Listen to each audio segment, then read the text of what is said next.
Despite some territorial advances on the front in Ukraine and overall economic stability for now, Russia has found itself in a strategic dead end. Russian dictator Vladimir Putin is likely interested in changing the nature of the confrontation with the West, writes Andrei Kolesnikov, a member of the Scientific Advisory Board of the Finnish Institute of International Affairs, in an opinion piece for Foreign Affairs. He notes that by resorting to brutal military force, Putin has lost soft power, and now Russia's influence in the former Soviet Union is weakening. By talking about his intention to keep NATO away from Russia's borders, Putin has provoked the expansion of the alliance, which has included neighboring Finland.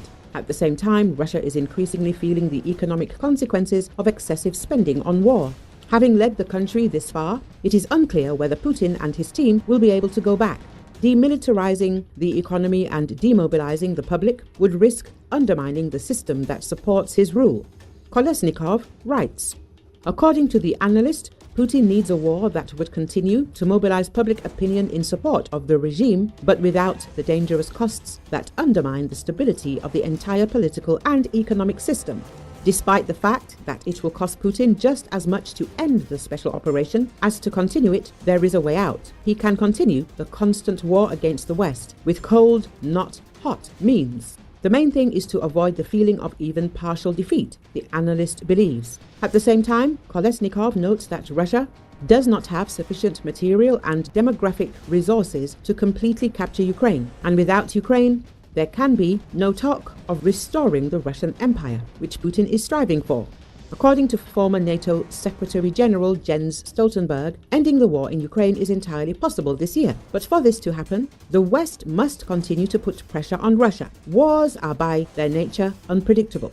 That's why I'm very cautious in predicting what exactly will happen in 2025. But ending this war this year is entirely possible, he said during a panel discussion titled "A Peace Formula for Ukraine," Radio Liberty reports.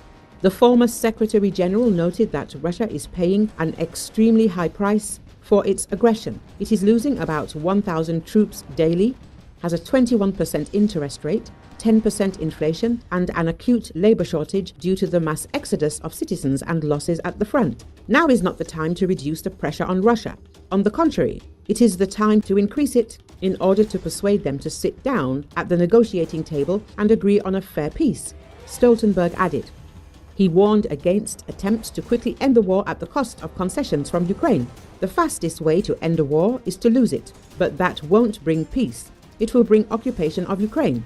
In turn, the head of the Office of the President of Ukraine, Andrei Yermak, confirmed his readiness to work with the new US administration on a just peace. He noted that Ukraine will not compromise on its independence and territorial integrity.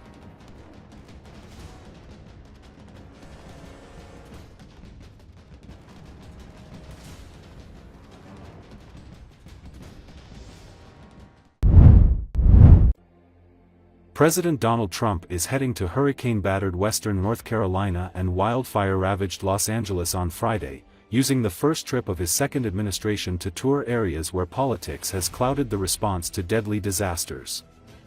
According to Associated Press, the Republican president has criticized former President Joe Biden for his administration's response in North Carolina, and he's showered disdain on California leaders for water policies that he falsely claimed worsened the recent blazes. Trump will follow the visits with a Saturday victory rally in Las Vegas, where he plans to start detailing how he can begin keeping a campaign promise to exclude tips from federal taxes.